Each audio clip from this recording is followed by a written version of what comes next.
the whip cracked once more. When its echo dissolved into the Mississippi night of 1842, a sun made a promise that would mark the earth with retribution. Welcome to Midlife Slaves. If you are new to our channel, please take a moment to subscribe and like our videos so you never miss the hidden narratives that form the past. We appreciate every one of you who watches and supports this journey into history's overlooked corners. Tonight's narrative is one you will not want to miss a single part of. So get comfortable, quiet your thoughts, and pay close attention as we start a story of sorrow, bravery, and justice born from darkness. The Mississippi Delta in 1842 was a territory with two distinct faces.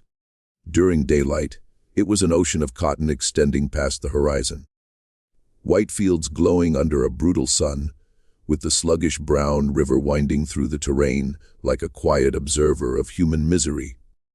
At night, those same fields turned into a space of murmurs and shades, where the breeze moved through the cotton stalks like voices that would not be quieted. On the Turner estate, the enslaved population understood that the night was ruled by fear just as the day was ruled by work. The overseer, a severe man named Caleb Rogg, governed the fields with a whip that seemed to crack as often as thunder in a summer storm. To him, the laborers were not individuals, but instruments, and broken instruments could be replaced without a second thought. Yet among those forced to stoop under the cotton sun lived a young man named Isaac Turner. Tall, reserved, and observant, he possessed eyes that captured nearly everything. Isaac had learned early that endurance required patience, quietness, and the capacity to swallow rage like bitter medicine. His mother, Ruth Turner, had taught him that lesson while he was still a child, young enough to hide behind her dress. Ruth conducted herself with a quiet grace that even the overseer's harshness could not completely destroy. She would whisper to Isaac during the infrequent calm nights that a man must protect his soul, even when his body is bound, because a broken spirit is a prison without a key. Isaac believed her, though each passing year made those words more difficult to cling to as the plantation tightened its control over their existence. Ruth Turner had endured beyond most. Her back displayed scars that told tales nobody dared repeat, thin pale lines crossing her skin like a cruel map of suffering. Still, she worked harder than anyone in the fields, partly to defend her son, and partly because she understood the overseer's twisted reasoning. Caleb Rogg admired strength only when it generated profit. Weakness attracted scrutiny, and scrutiny frequently concluded with the lash. Isaac observed his mother navigating the cotton rows with unwavering resolve. Her fingers quick despite the endless toil. She spoke little during daylight hours, but when the sun set and the workers returned to their crude wooden huts, she transformed into a narrator. She told Isaac about Africa, about forebears who had once moved freely under a different sky. She spoke of bravery and endurance and the conviction that justice, even when delayed, always finds its path. Isaac absorbed every word. Those tales became the bedrock of his soul, though he could not yet foresee how quickly he would need them. The plantation itself was governed by a distant owner, who spent most of his time in New Orleans, counting profits and attending lavish dinners. In his absence, the daily power rested entirely with Caleb Rogg. Rogg delighted in that authority in ways that frightened everyone under his control. He moved through the fields on horseback, a rifle across his saddle, and the whip always within arm's reach. His temper could turn without notice, and when it did, the results were rapid and harsh. The enslaved workers had learned to interpret the subtle signs that predicted danger. The clenching of his jaw, the way his eyes thinned when he suspected someone was moving too slowly. One humid afternoon in late summer, the pressure that had long hung over the Turner plantation finally broke. The sun burned high and relentless, weighing down on the fields like a heavy palm.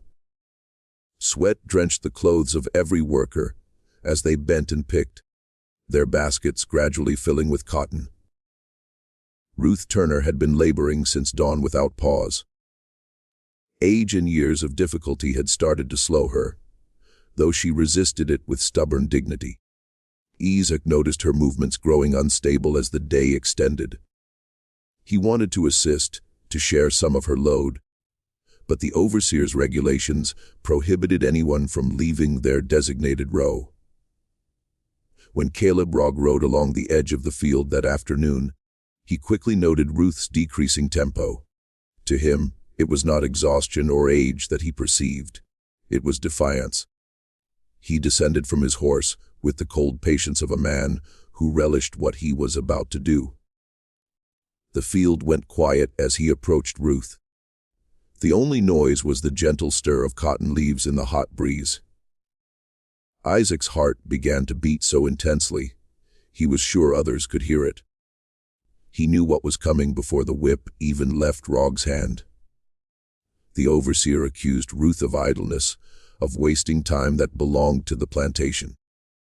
Ruth tried to explain that the heat had made her faint, but explanations meant nothing to a man who measured humanity in profit and punishment.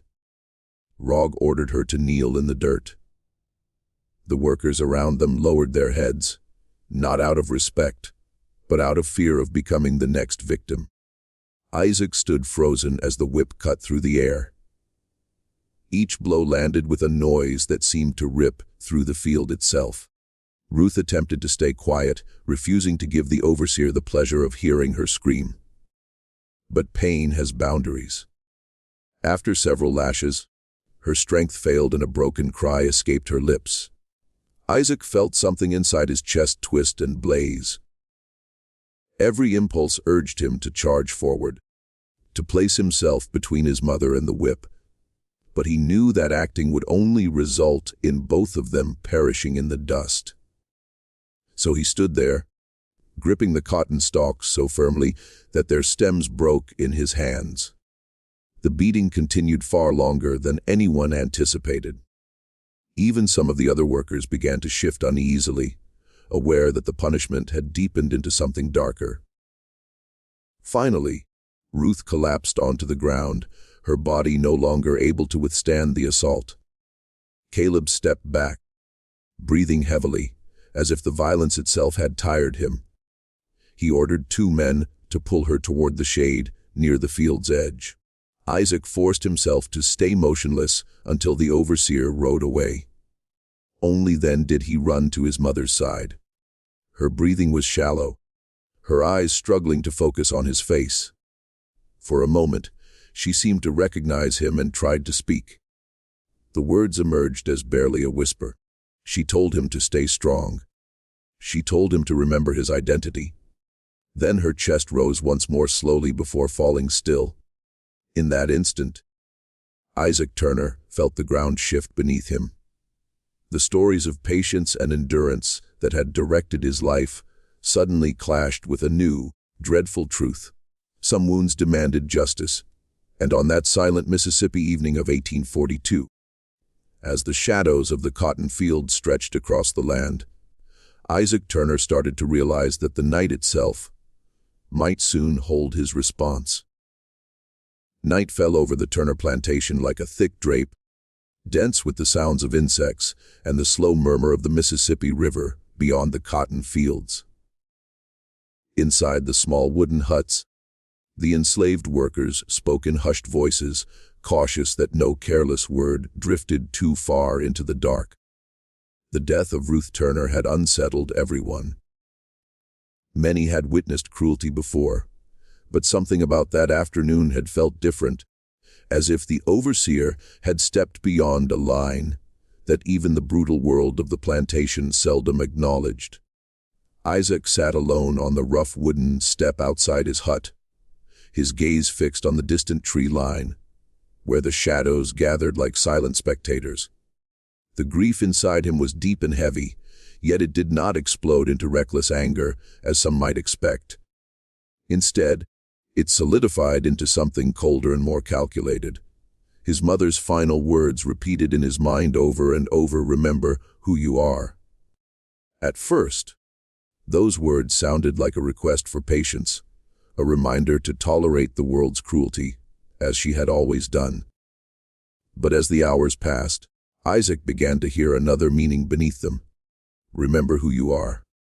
Not a tool, not property, not a being meant only to survive beneath another man's heel. The notion frightened him because it opened a door that could never be closed once entered. On a plantation where a whisper of rebellion could bring death, the idea of justice was more lethal than any weapon.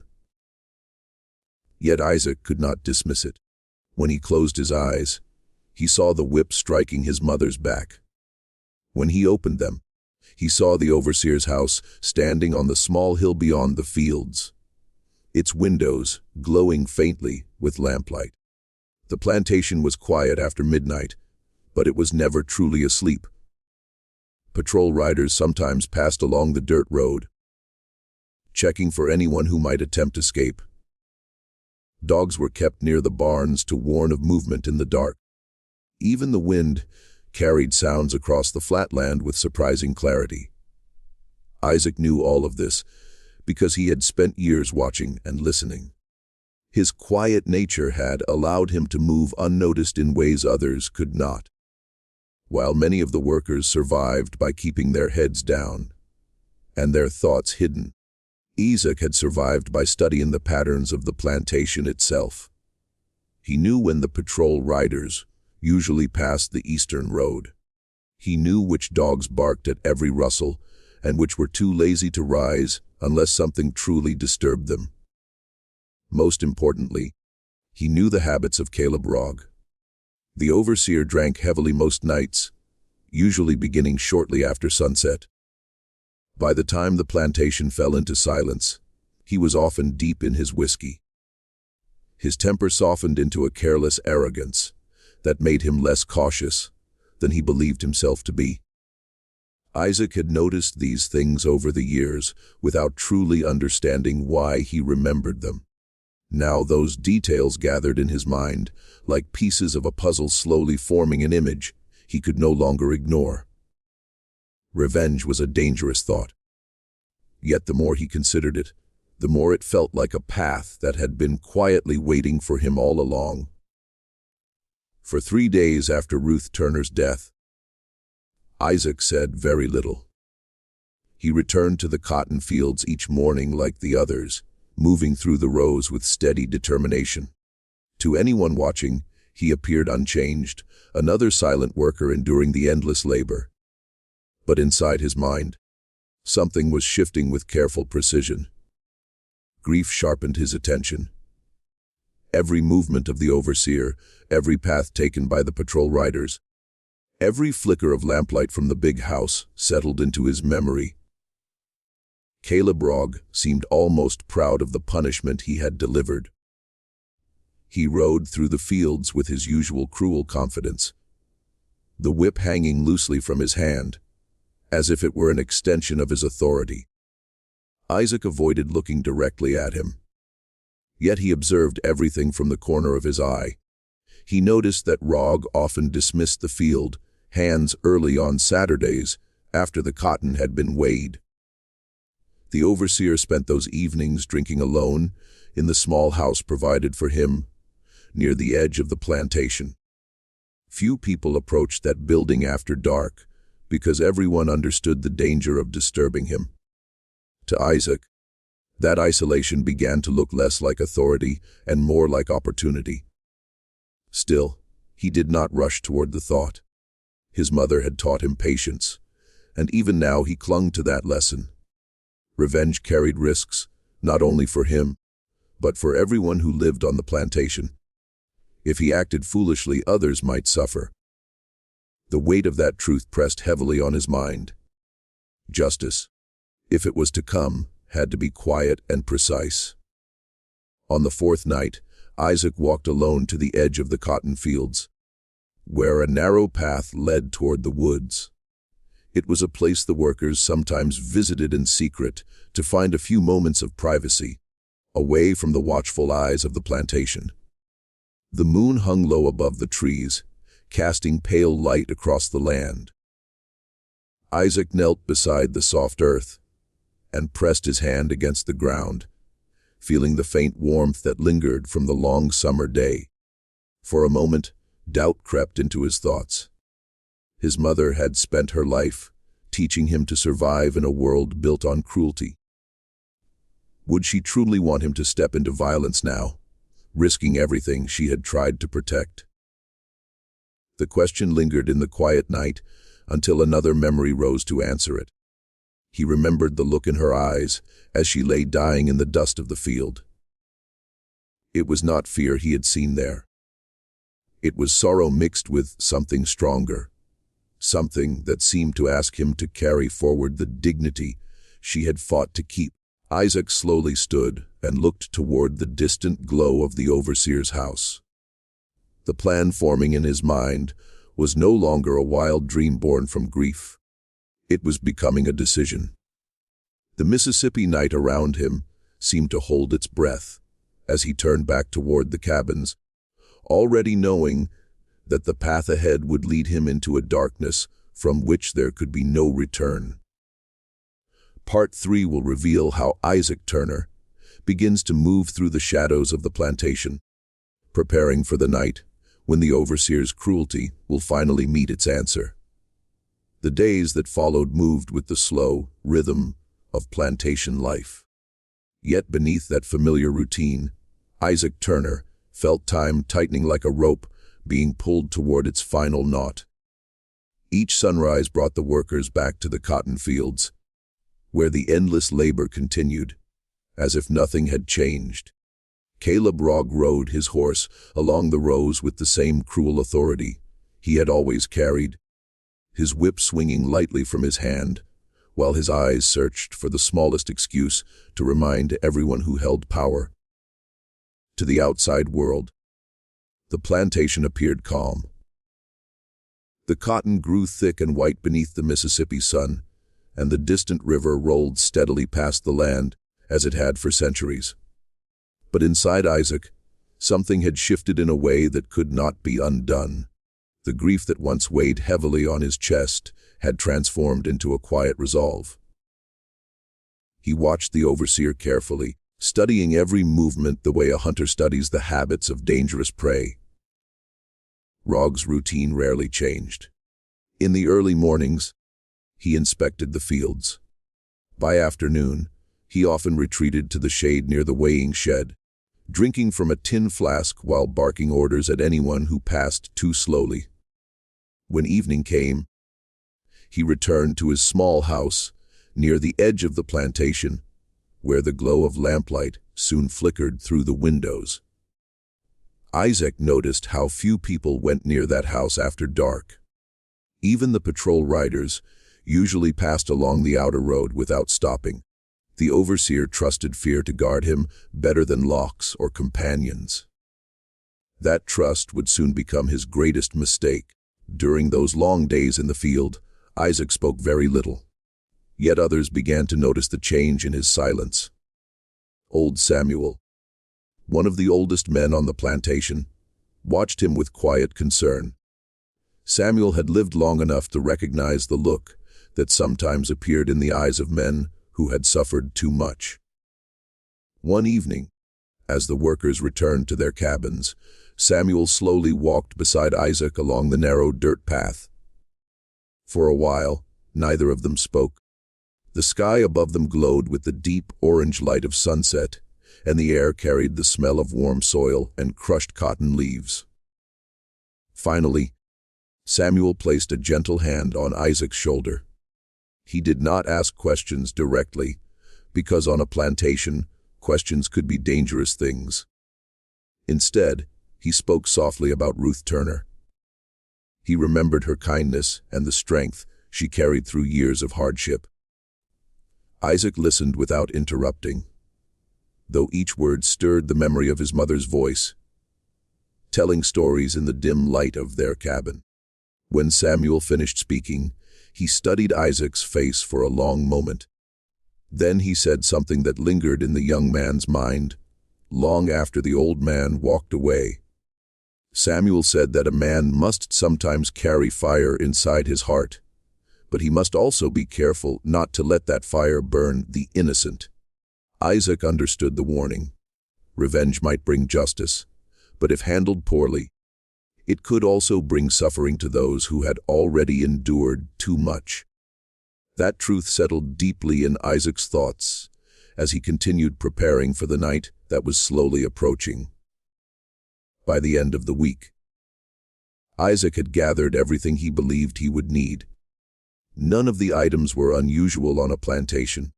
A small work knife used for cutting rope and repairing tools rested hidden beneath a loose board inside his cabin.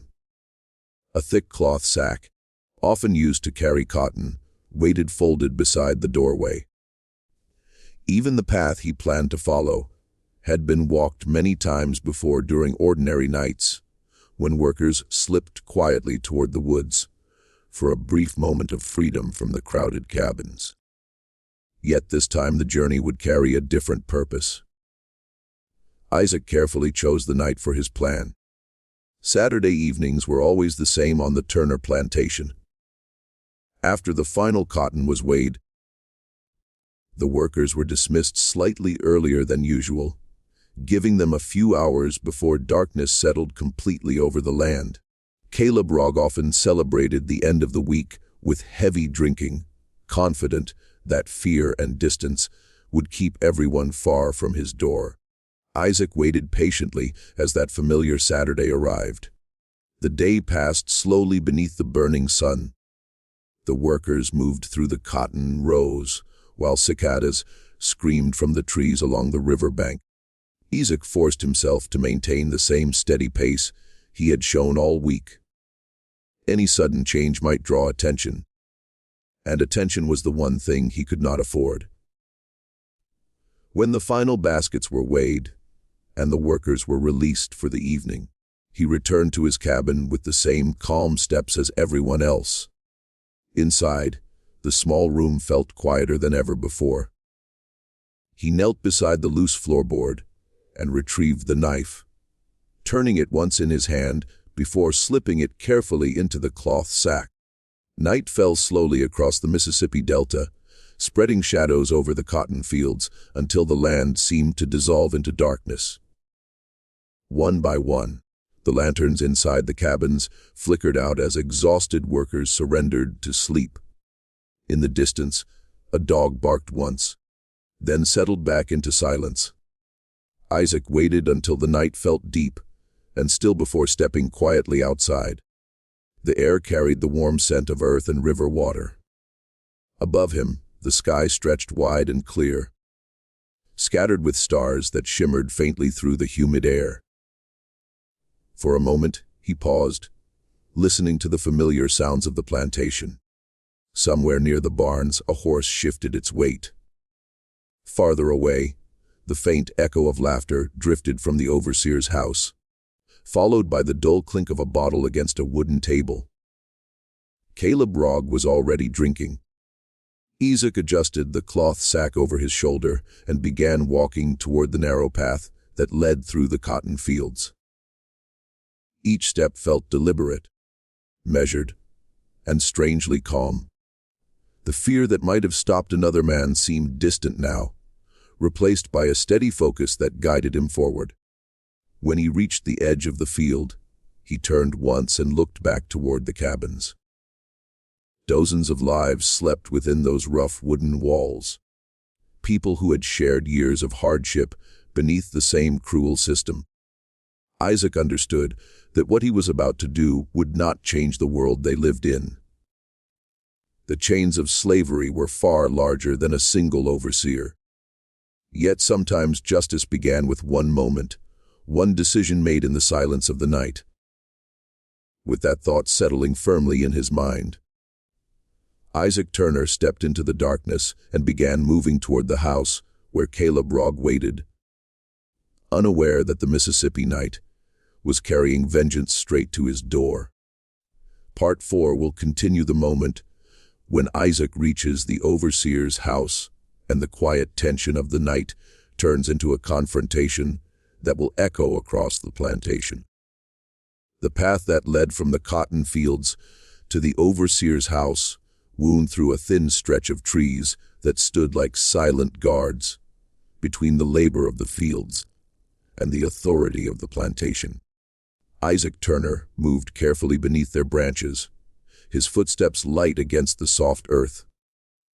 The night air felt thick and heavy, carrying the distant murmur of the Mississippi River and the restless chorus of insects hidden in the grass. Each sound seemed sharper than usual, as if the land itself were paying attention to what was about to unfold. Isaac paused several times to listen, letting the quiet settle around him before taking another step. The house of Caleb Rogg stood alone on a small rise ahead, its wooden frame faintly visible beneath the pale glow of moonlight. One lantern burned inside, casting a weak yellow light through the window. From where Isaac stood, he could hear the faint scrape of a chair and the dull clatter of a bottle striking the table. The overseer was still awake, still drinking, just as Isaac had expected. For a moment, the young man remained hidden among the trees, studying the scene with calm patience. Fear had not vanished entirely from his mind, but it no longer controlled him.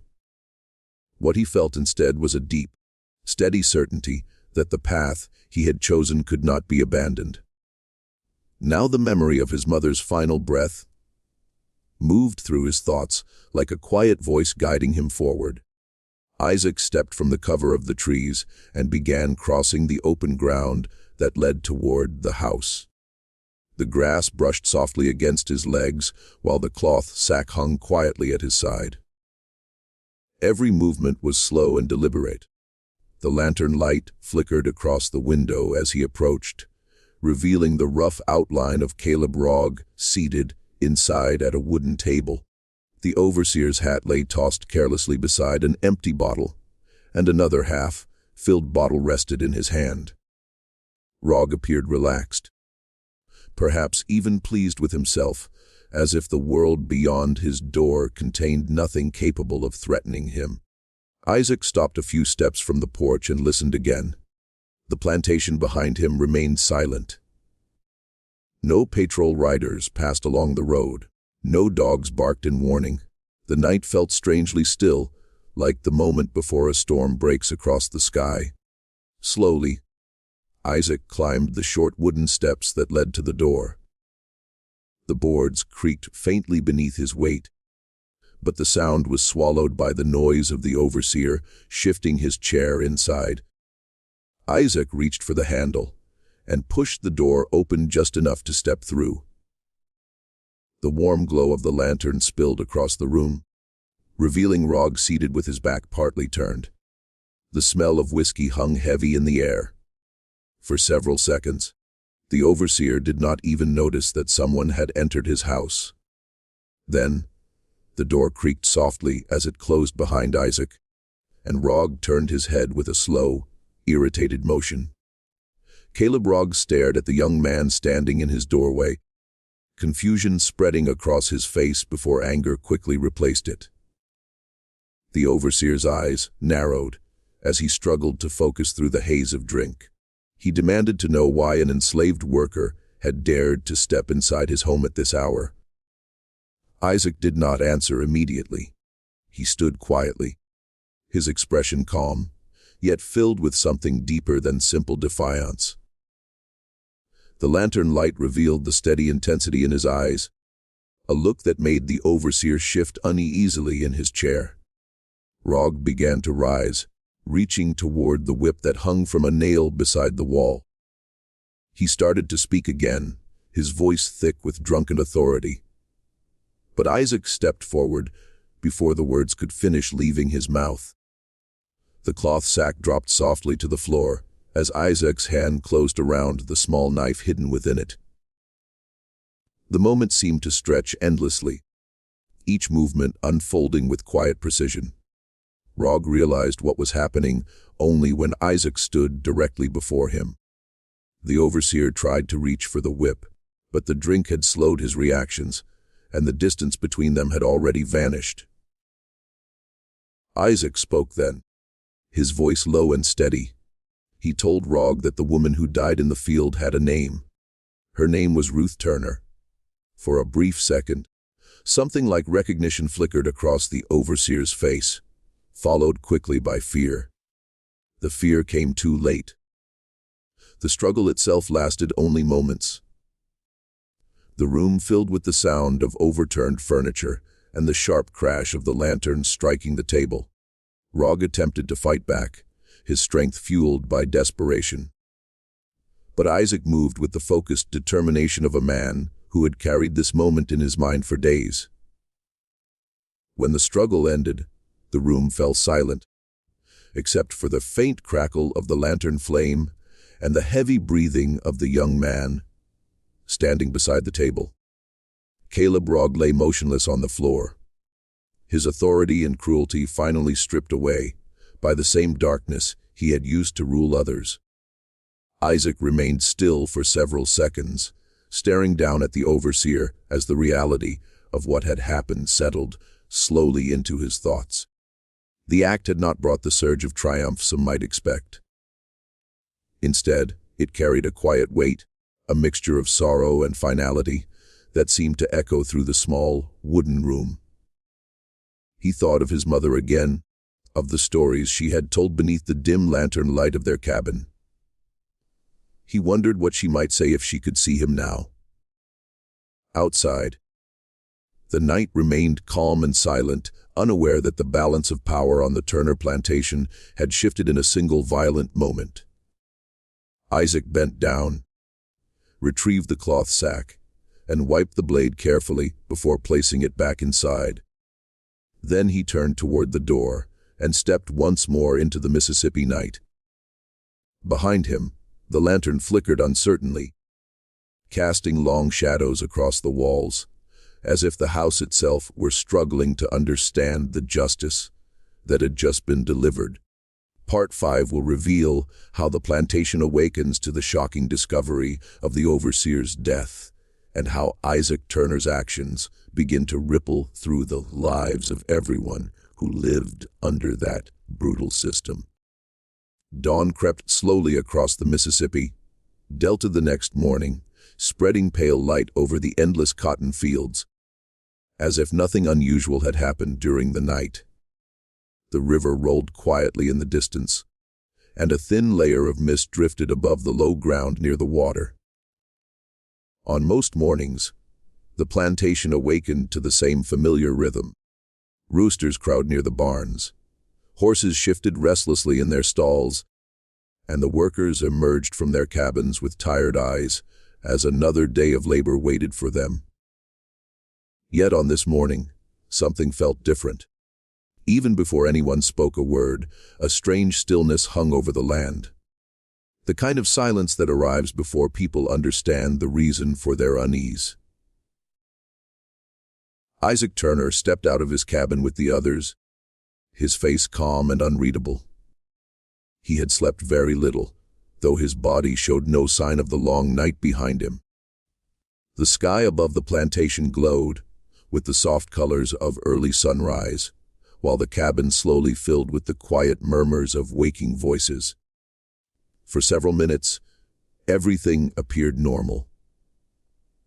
Then a single shout broke through the morning air from the direction of the overseer's house. The cry carried across the fields with such sudden force that every head turned towards the small hill where Caleb Rog had lived. Within moments, the stillness shattered as frightened. Whispers began spreading from one worker to another. The discovery had been made by a young stable hand sent to deliver fresh water to the overseer before the day's work began. When the boy pushed open the door of the house, he expected to find Rog asleep beside an empty bottle, just as he had many times before. Instead, he found the room in disarray. Furniture overturned, and the lantern still burning weakly beside the wall. The overseer lay motionless on the floor, his authority gone forever. The boy ran from the house in terror, shouting for anyone who could hear him. Soon, several of the plantation hands gathered near the hill, though none dared step inside the building. Word spread quickly across the land. By the time the plantation owner arrived from the main house, drawn by the commotion, dozens of workers had already heard the news. Caleb Rogg was dead. The man who had ruled the fields with cruelty and fear had been silenced during the night. Confusion filled the air as the owner demanded answers that no one could provide. Some believed an escaped worker from another plantation might have passed through the area. Others whispered that perhaps a thief had come looking for money and found more trouble than expected. The owner ordered several men to search the surrounding woods while sending another rider toward the nearest town to summon the local sheriff. Throughout the growing chaos, Isaac remained quietly among the other workers, his expression unchanged as he listened to the spreading rumors. Inside his mind, Isaac felt a mixture of emotions that were difficult even for him to understand. The moment he had imagined so many times had passed, leaving behind a silence that seemed heavier than the anger that once filled him. He did not regret what he had done. When he closed his eyes, he could still see his mother lying in the dust of the cotton field, her breath fading beneath the brutal punishment she never deserved. The overseer had chosen cruelty again and again, believing his power placed him beyond consequence. Isaac had simply delivered the answer that no one else could give. Yet, he also understood the danger that now surrounded him. The plantation owner would not accept the mystery of Rogg's death without searching for someone to blame. Patrol riders would question the workers. The sheriff would arrive with the cold determination of the law, a law that never favored men like Isaac Turner. For now, his safety depended on the same quiet patience that had guided him through the days of preparation.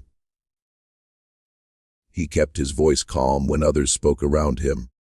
He nodded when the owner barked orders for everyone to return to their tasks. While the search continued, the cotton fields slowly filled again with the movement of workers bending beneath the rising sun. Though the usual rhythm of labor carried a new undercurrent of tension, every whispered conversation circled back to the same question: who had killed Caleb Rogg? As the morning stretched toward midday, the plantation owner grew increasingly frustrated. The search of the nearby woods revealed nothing. No footprints, no broken branches, no sign that a stranger had entered or left the plantation during the night. The sheriff eventually arrived on horseback with 2 deputies, their faces stern as they inspected the small house on the hill. They questioned several workers individually, hoping someone might have heard or seen something unusual. Most could offer only the truth that the night had been quiet. Isaac answered their questions with the same steady calm he had shown all morning. He explained that he had gone to sleep shortly after dark and heard nothing until the shouting at dawn. The sheriff studied him for a long moment, perhaps searching for the slightest crack in his composure, but Isaac's face revealed nothing. After several hours, the investigation reached a frustrating standstill. The sheriff finally admitted that without witnesses or evidence, the truth might remain hidden. Caleb Rogg, a man feared by nearly everyone on the plantation, had met his end in the silence of the Mississippi night. By late afternoon, the lawman rode away, promising to return if new information appeared.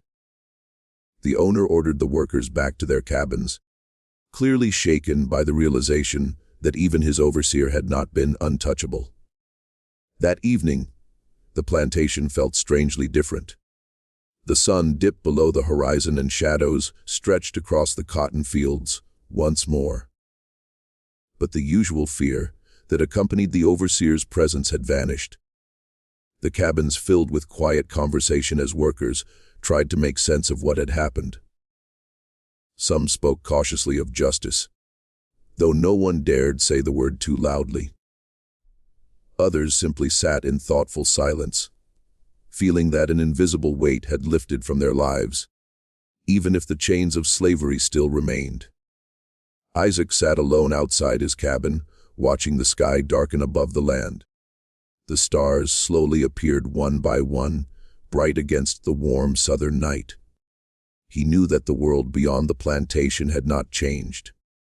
The system that had taken his mother's life continued to exist across the entire South. Yet something important had shifted inside him. For the first time since that terrible afternoon in the cotton field, he felt a quiet sense of balance returning to his spirit. His mother's name had not vanished into the dust without answer. The cruelty that ended her life had faced justice, even if that justice would never be written in any official record. Isaac looked towards the distant line of trees where the river flowed beyond the plantation. Somewhere out there, the future waited, uncertain and dangerous, yet filled with possibilities that no whip could fully erase. And in the deep silence of that Mississippi night, Isaac Turner understood that his story was no longer only about vengeance.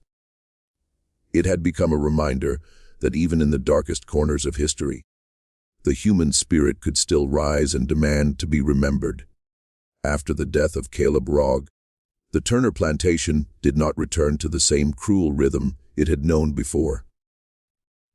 Something subtle yet powerful had changed in the air, though few people spoke about it openly.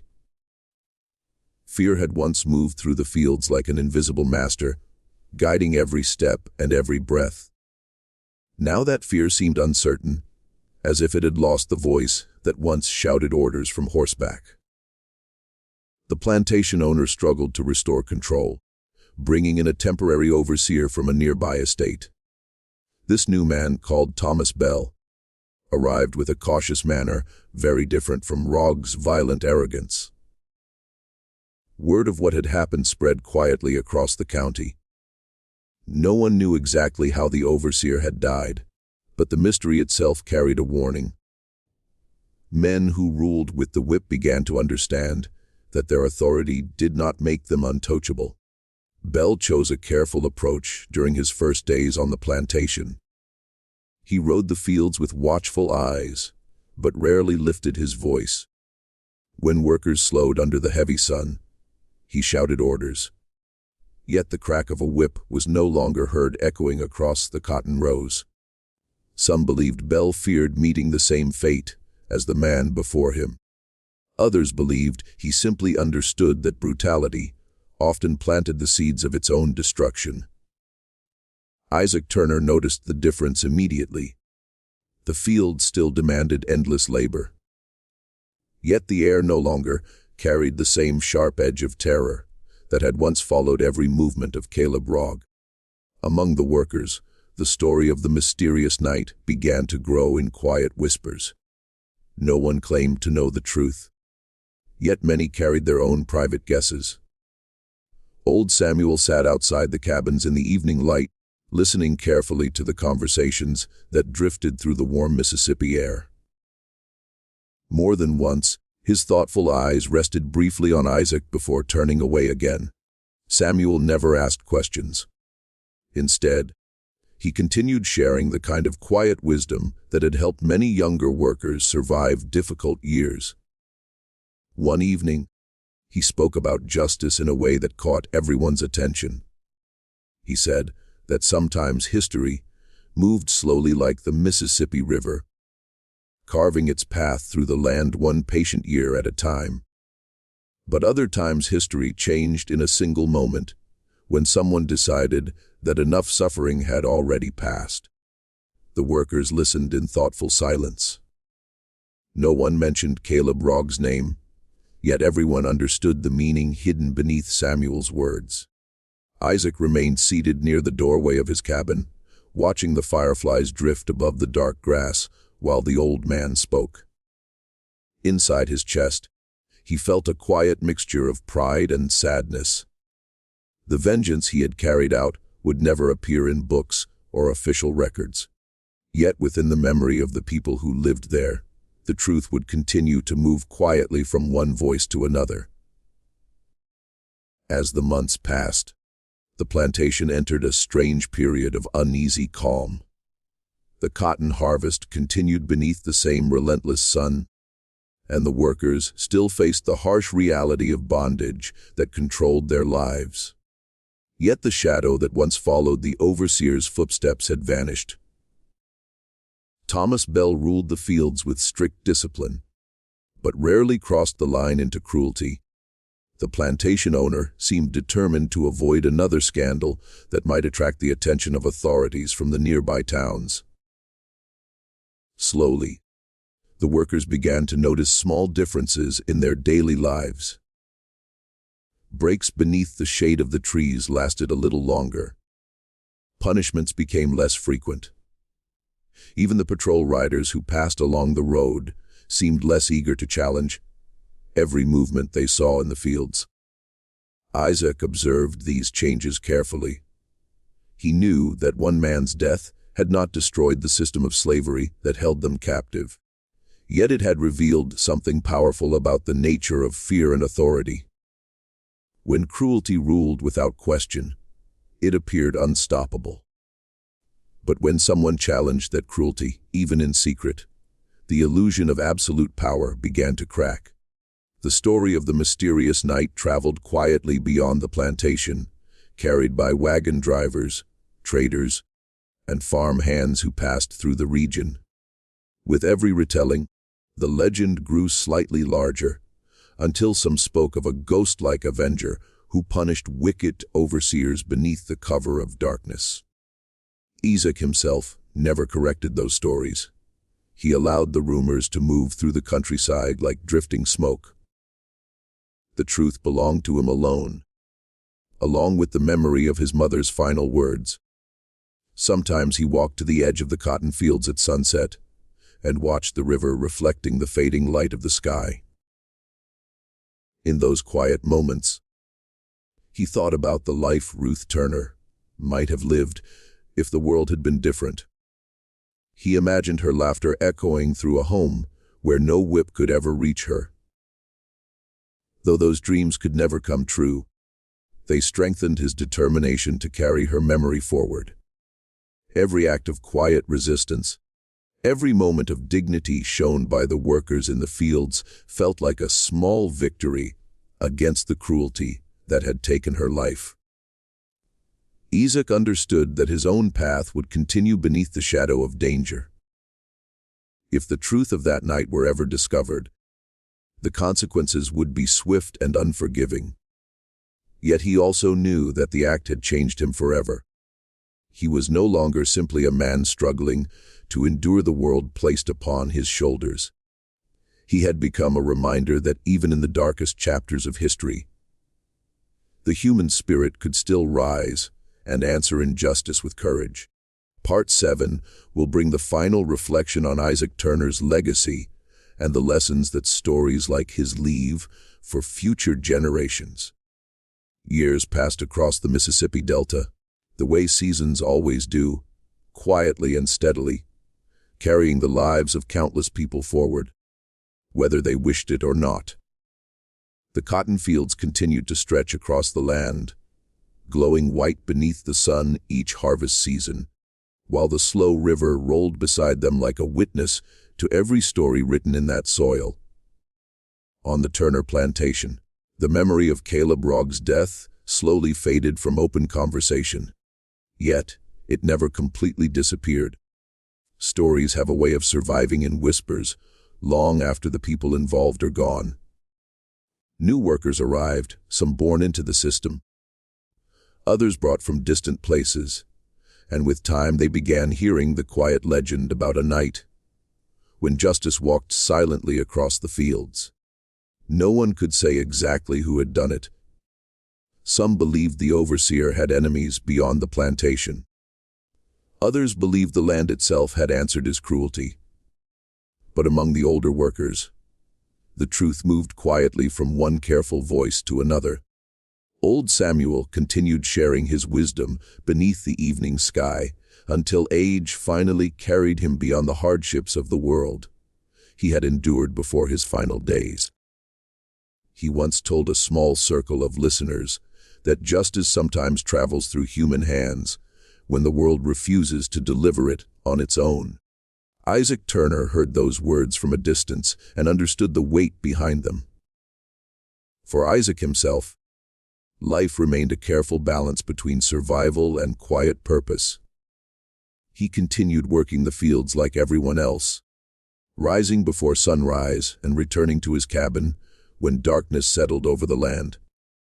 The years carved new lines into his face, yet his steady eyes still carried the same watchful awareness that had guided him through the night of vengeance long ago. Inside his heart, he carried the memory of Ruth Turner as clearly as the day she had whispered her final words. Her lessons about dignity and spirit never faded. In fact, those lessons seemed even stronger after everything that had happened. Isaac began quietly sharing her stories with younger workers who gathered outside the cabins after long days of labor. He spoke about courage, patience, and the importance of remembering who they were. Even when the world tried to erase that truth, he never mentioned the events of the night when Caleb Rogg died. That part of the story remained his alone, held in silence like a flame that did not need to be seen to keep burning. Yet the spirit behind that act shaped every word he spoke to those who listened. Beyond the plantation, the winds of change were beginning to stir across the nation. Tensions between free states and slave states grew louder with each passing year. Newspapers carried stories of heated debates, escaped slaves finding refuge in northern cities, and voices rising against the system that had ruled the South for generations. Though the workers in the Mississippi Delta rarely saw those newspapers themselves, travelers passing through the region sometimes spoke about the unrest spreading across the country. Isaac listened carefully whenever such stories reached the plantation. He did not know exactly what the future would bring, but he sensed that the world around him was slowly shifting. The same courage that had guided him through his darkest moment might one day be needed again in ways he could not yet imagine when he stood beside the cotton rows beneath the wide southern sky. He often thought about the generations who had suffered before him and the generations who would come after. History was not only a record of pain, it was also a record of people who refused to let that pain define the limits of their humanity. One evening, many years after the night that changed his life, Isaac stood at the edge of the fields, watching the sun sink slowly beyond the trees. The sky glowed deep red and gold while the Mississippi River reflected the fading light like a moving mirror. The land was quiet, except for the soft rustle of wind through the cotton plants. In that peaceful moment, Isaac felt the presence of his mother's memory more strongly than ever before. He imagined her standing beside him, her voice calm and steady, just as it had been during the evenings of his childhood. "Remember who you are." Those words had once sounded like simple advice, meant to help a young boy survive a cruel world. Now he understood that they carried something far greater. They were a reminder that even when history presses its heaviest weight upon people, the human spirit still holds the power to choose dignity, courage, and justice. Isaac Turner turned his eyes toward the horizon where the river disappeared into the distance. Somewhere beyond that line, the future waited, shaped by countless stories like his. Stories of quiet resistance that refused to be erased, and as the last light of day faded over the Mississippi Delta, the legend of the Night of Vengeance of 1842 continued to live on, carried not in books or monuments, but in the enduring memory of those who understood that justice sometimes begins with one brave soul, refusing to let cruelty have the final word. Thank you for watching Shadows of Black History. If this story moved you, remember to subscribe and like the channel so more hidden stories from the past can be told. And always remember that history is not only about kings and battles. It is also about ordinary people whose courage changed the course of their world in ways that still echo